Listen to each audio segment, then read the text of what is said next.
Hello everyone, Golden Nova here. As part of hitting the 500 subscriber milestone, I wanted to do a little something extra and special on this one, so I put the call out for a bunch of Qs online so that I could put the designated As to them, and that's what we're doing right now. I've got a list of questions here. A lot more of you responded to this than I thought you would, so I'm just going to start rolling through these and answer them as best/as funnily as possible. So these first two are kind of linked, so I'm just going to grab those two and answer them right next to each other. Team Chaos Stream asks, who's your favorite Yu-Gi-Oh waifu? And that's a bit of a contentious point because I've got a couple of rules on the waifus, and one is that, you know, I gotta like their personality, which means they have to have some, and when it comes to a lot of the cards, the artwork, like, they're there, but their personality doesn't shine through very well, so you don't get a feel for what their character is. And another one is that if they could be mistaken for my child, they're not on the list, like, period. Moe's cute, not waifuism. There's going to be a distinct difference here. So for that, I'm picking Akiza from 5Ds. I think the story is pretty cool, because, like... So, like, shadow dueling was very dangerous in, like, the first two series, and they kind of did away with just shadow dueling as a concept by that time, and they started making it psychic duels. And I've got to admit, if I was a kid and I found out that, like, I played Super Smash Brothers, and then when I left B, I actually, like, launched the kid out of the building and causes irrevocable harm, that would leave a lasting impact on me. And then you have some, like, creepy guy in a button-up coming up and saying, I can help you harness that power so that you can side B all the other kids that ever hurt you out of windows and stuff, but also use your power for my benefit. It's a cool story. I like it.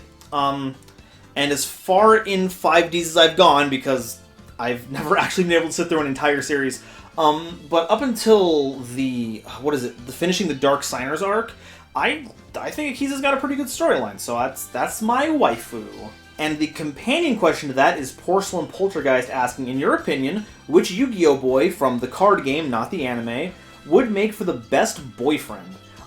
This one is a lot easier for me to answer. That is Raphael from Fur Hires. First off, just look at that bod. Absolutely killer dedication to their craft. Second, they run a mercenary business. They've got their stuff on lock. They're clearly making some money because they can afford a sky ship. And three, they're clearly a great people person because as the leader of a mercenary band, you not only have to connect with people and handle the interpersonal relationships between your helmsmen and your navigators, and the different soldiers that fulfill different roles.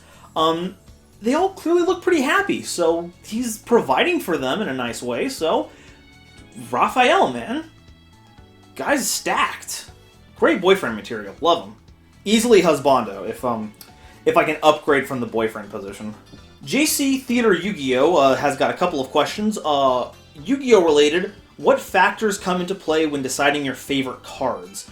Themes, effects, gimmicks, art style, that kind of stuff. I know what the answer that I want to be is, and I want it to be novelty. Things that do cool, different things that expand the scope of the game.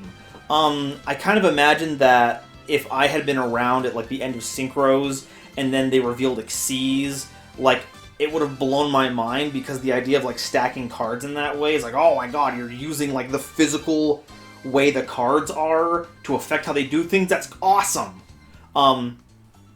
So that's my platonic ideal of what my favorite cards would be. But looking at the decks I end up playing at, like, actual events, it's usually just janky garbage that, like, locks out games. Like, I've taken Sky Scourge Norlaris Turbo to rip out my opponent's entire hand while playing a Burning Abyss core so that I wouldn't have to. When Block Dragon Burning Abyss was a viable option, I insisted on playing that so that I could lock people out of games. Yeah, so, I want to say cool, innovative card design. The real answer is things that make it so that when we sit down to play Yu-Gi-Oh, we don't actually have to play Yu-Gi-Oh. The second part of the question, that's not Yu-Gi-Oh related, is what other things do you really like? Anime, space, video games. All three of those things, but no, particularly, I love me some anime. I'm fairly mainstream though. I only tend to pick up on things that I see in like commercials or that's really popular. So I'm big into My Hero Academia right now. Oldies are like Outlaw Star. That's my like definitive favorite anime. And I guess it's a space thing on there. And yeah, video games. Absolutely crazy about video games. If I wasn't doing a Yu-Gi-Oh channel now, I'd be doing a Let's Play channel because I could talk for hours about video games. So, oh boy, crazy stuff. That's not crazy. I'm a dude on the internet. Of course I like video games. That's like the most milquetoast take ever. Decatron asks, what are your editing softwares for videos and thumbnails? For videos, I used Filmora, Wondershare Filmora, that's it. It's fairly easy to use. A while ago, whenever I was like long ago when I was making videos, I used Final Cut Pro, but like that's all gone in my head now, so I have no idea how to run that. But Filmora Wondershare has been an easy to use software. I haven't been able to like get a lot out of it though, and partially I think that's because it's very hard to find tutorials for Wondershare. I keep running into like videos for Filmora Pro 9, and the interfaces are just different enough where I can't like connect what like if it shows something that I want, it doesn't pull up. And I'm gonna look really silly if I figure out how to do this in this edit.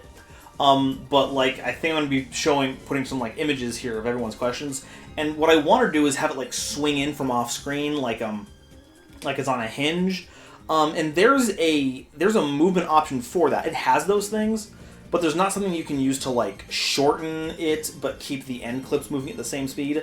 The movement is all proportional, so like if I shorten the clip, the hinge swinging coming in and coming out will be a lot faster, but if I lengthen the transition, like I make it come in really slowly and last a long time, like if I need to keep the image in there for a long time, the swinging in and out will be really slow, and I haven't found a way to like manipulate it to where it just comes in and then it just comes out.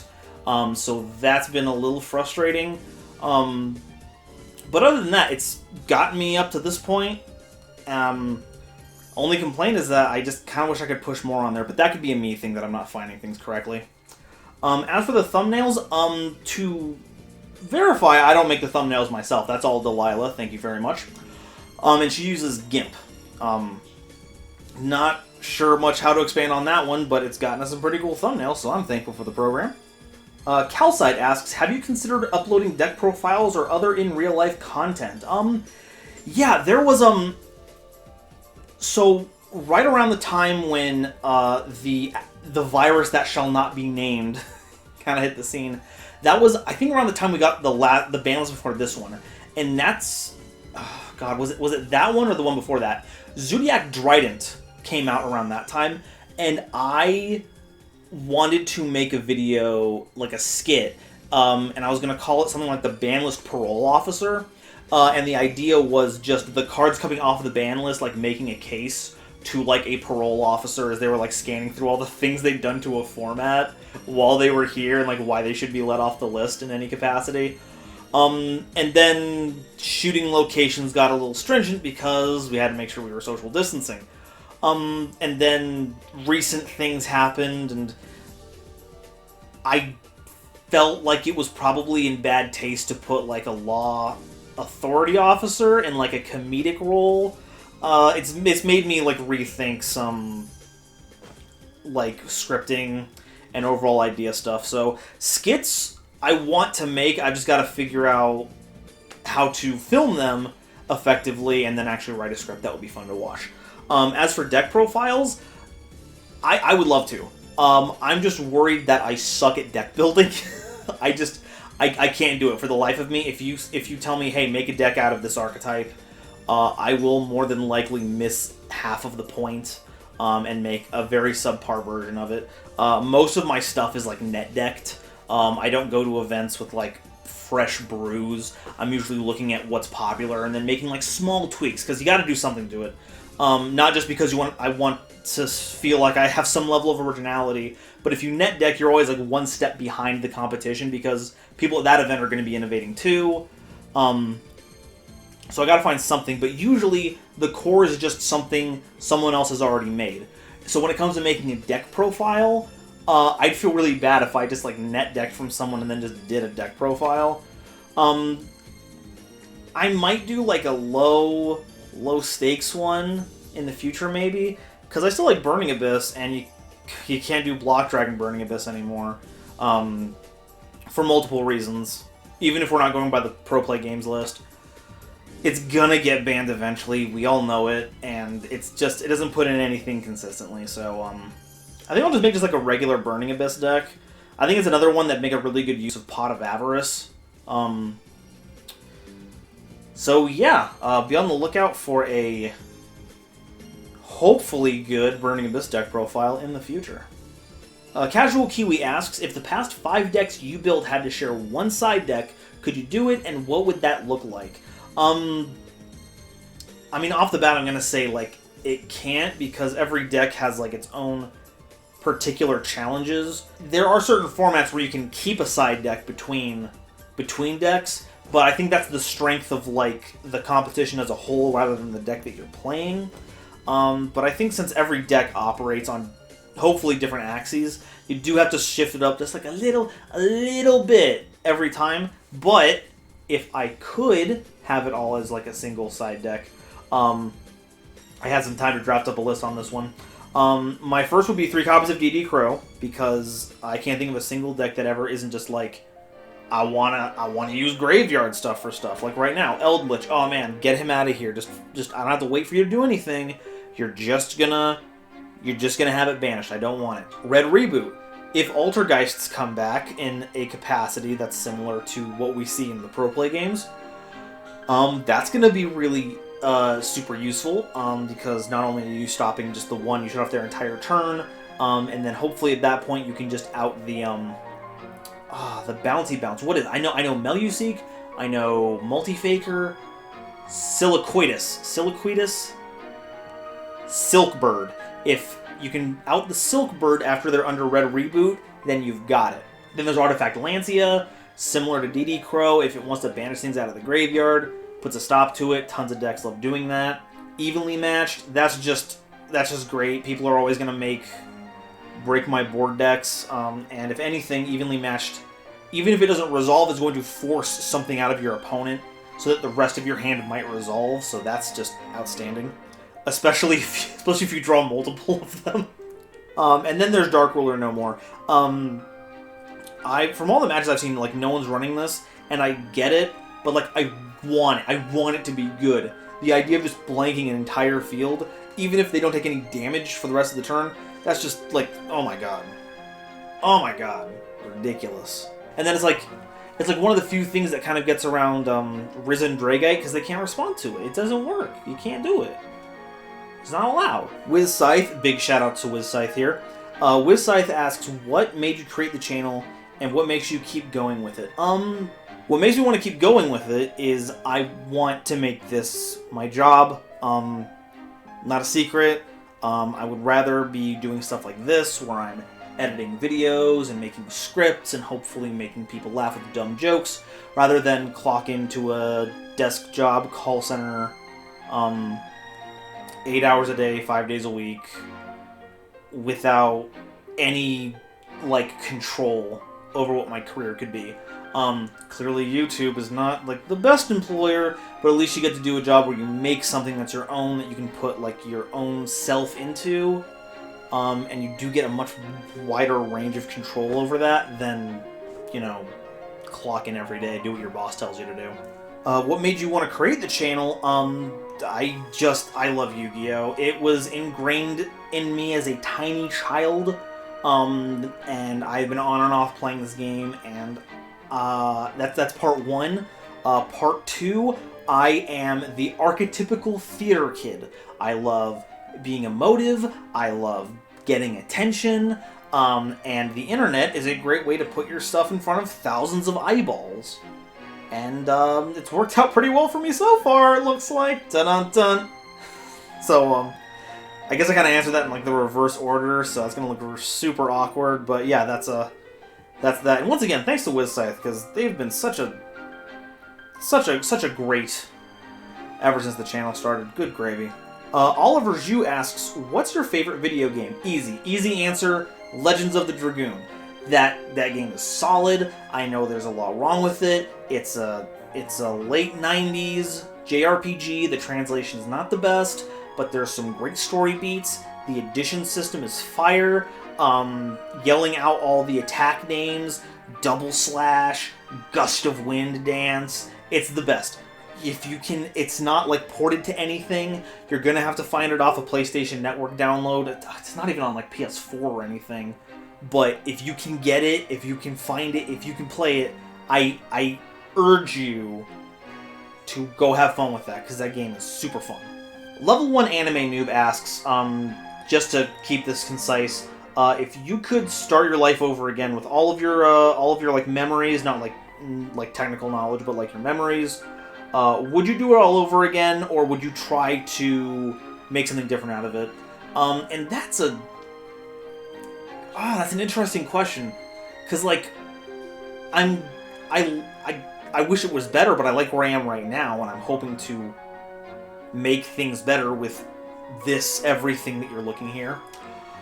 I would want to, like, hopefully get up to this point while fixing a few regrets that I've had along the way. But, like, you start digging into, like, the mechanics of the question, and it's like, if I went through life knowing what I do now, would I be manipulating everyone around me by doing the thing that I knew would get me where I wanted, as opposed to, like, letting free will happen? So, like, I might end up just doing something differently just to, like, live a different life instead of just a replay of what I'd already done. Like, I don't think it means that I loved the people that I loved or enjoyed the things that I enjoyed less because I want to do a different thing. I just think that if I've, lived almost 30 years on this planet, I wouldn't want to redo another 30 just the exact same way. I think I would just change it just on habit, if that makes sense. Oh yeah, he also asked, can you eat Minecraft? Please watch the streams, because you get memes like, can you eat Minecraft? Can we order a large Minecraft with extra diamonds, please? Please and thank you. DelilahUnknown asks, are you an idiot sandwich?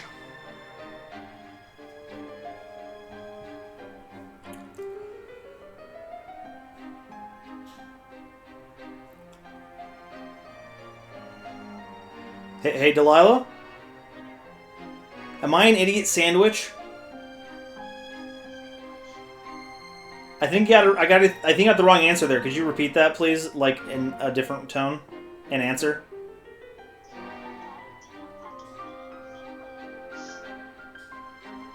Okay, cool. Thank you. Computer monitor shutting off. What do we even pay computers for anyway? The last jar of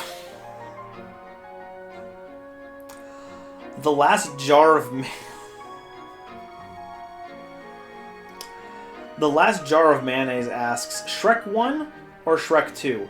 I wish I had a funnier response for you, like some kind of subversive thing, but it's Shrek 2, guys.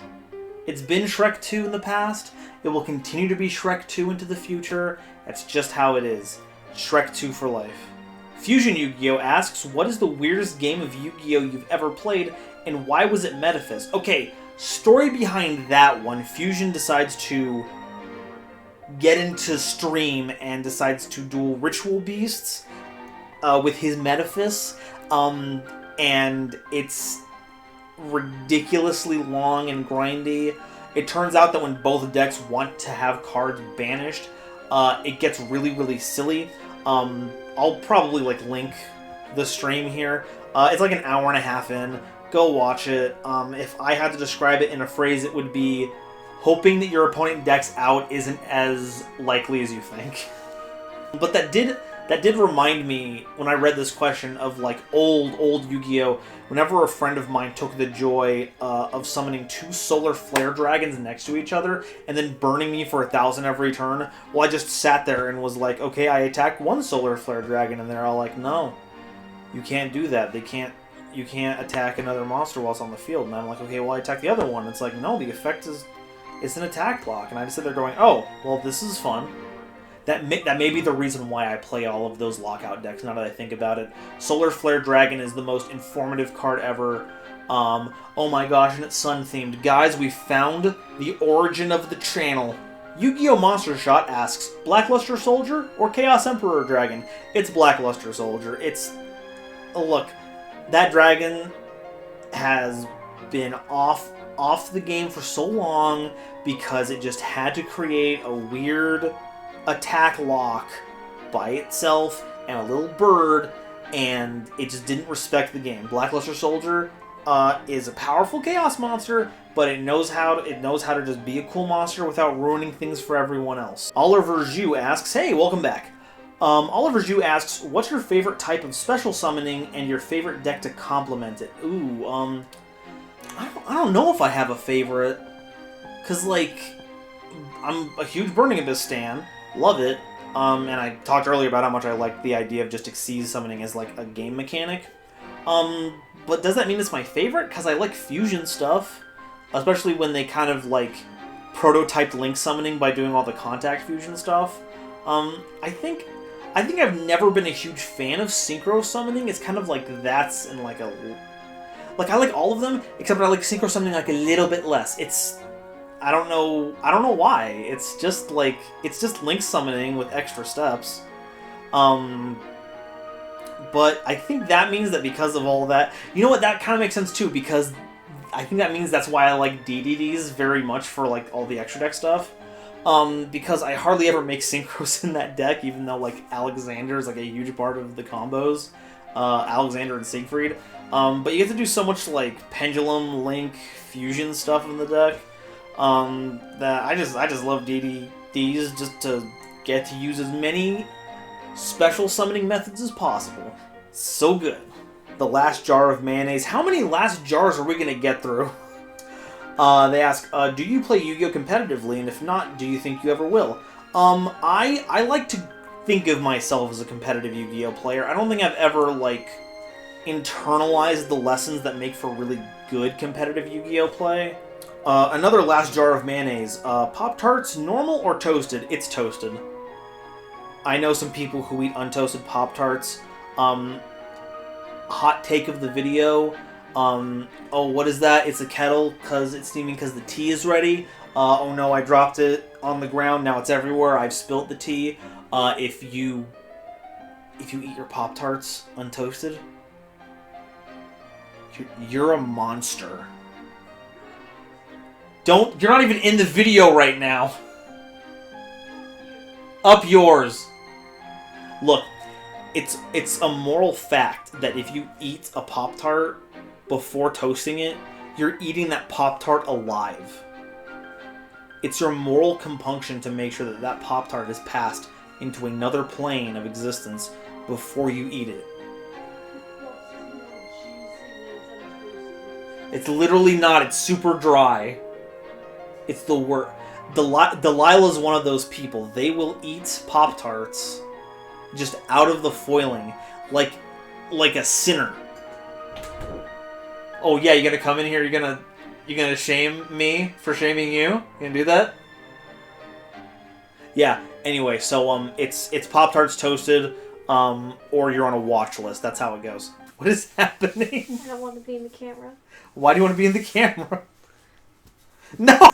Toasted Pop-Tarts. Toasted Pop-Tarts is the only way. If you eat your Pop-Tarts untoasted, then make sure that you hit the dislike button. But don't unsubscribe. I need all the engagement I can get. Okay, these last two are pretty connected.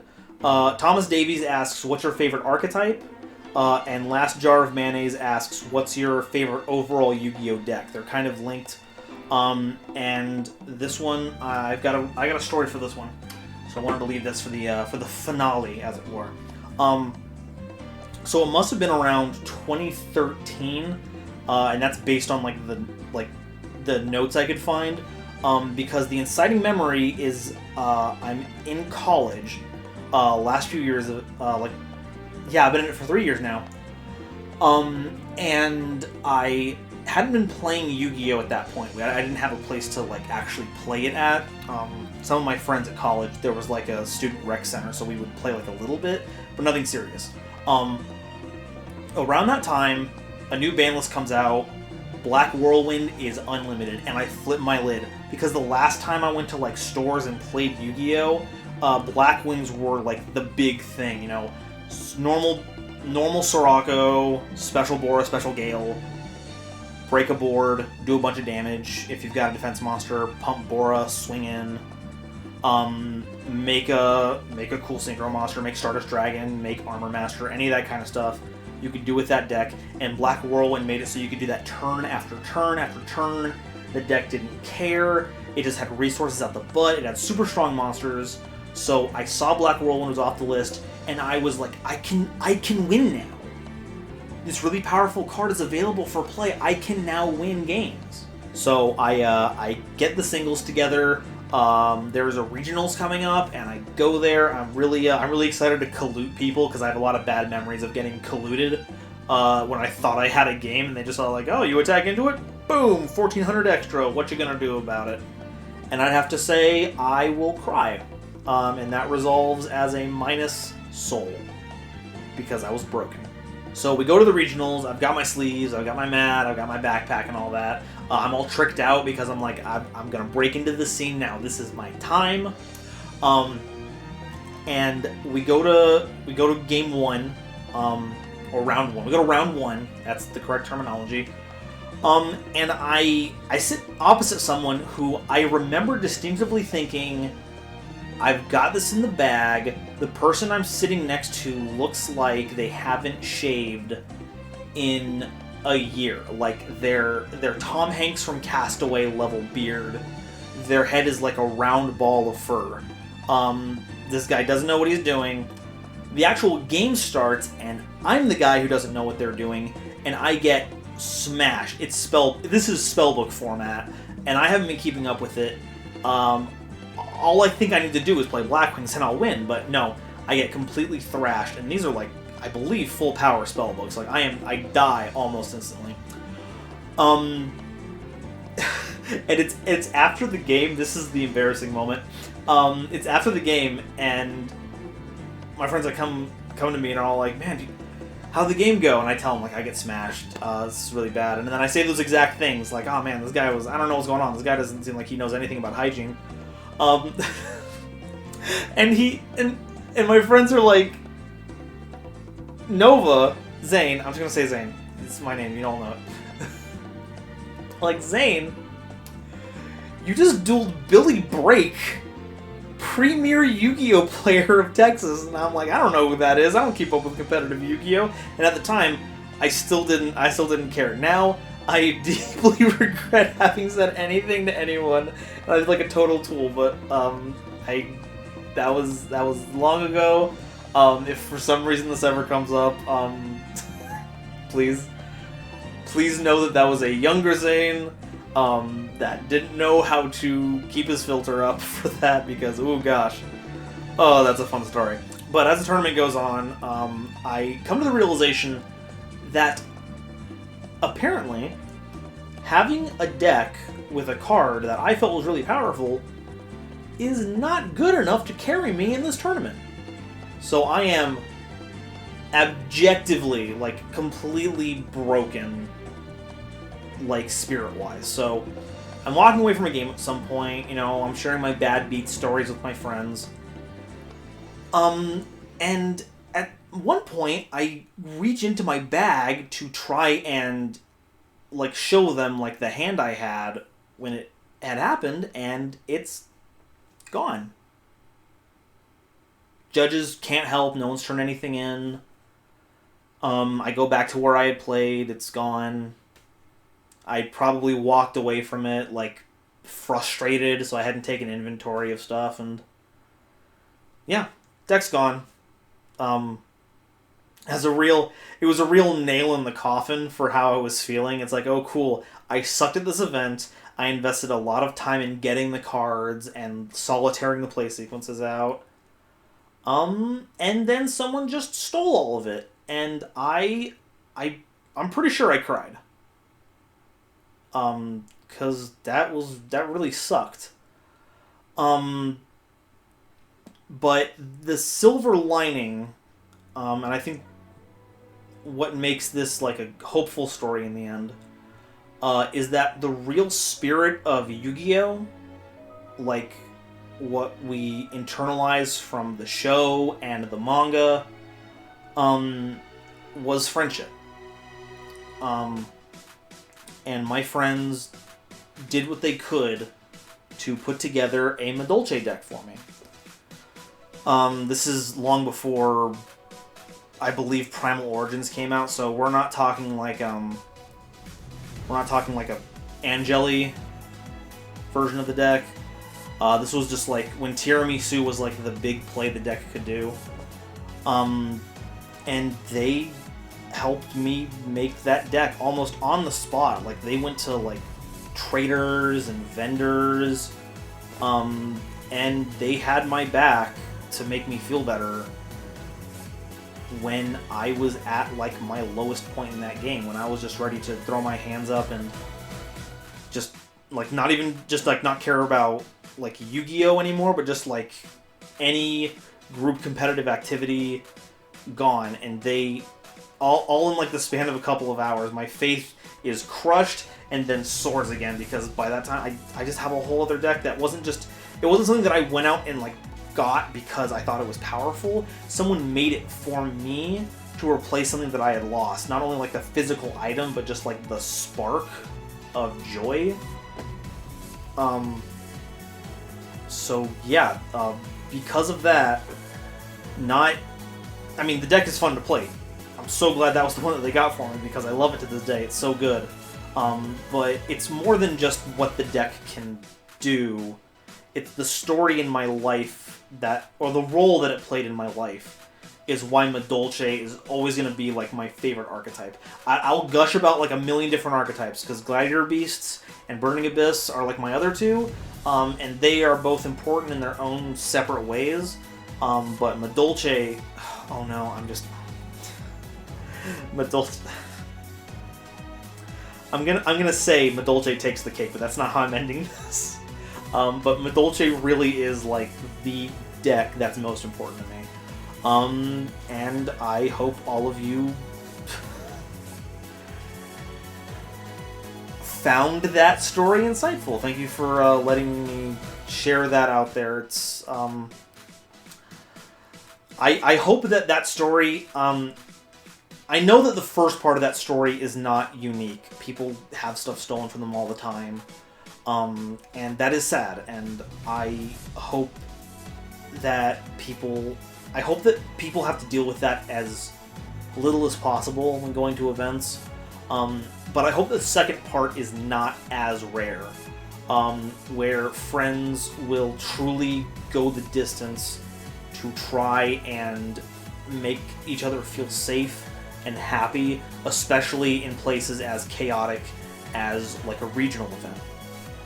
I hope that all of you have that kind of connection with a group of people where you know that you can be safe with them, or you can rely on them when times get tough.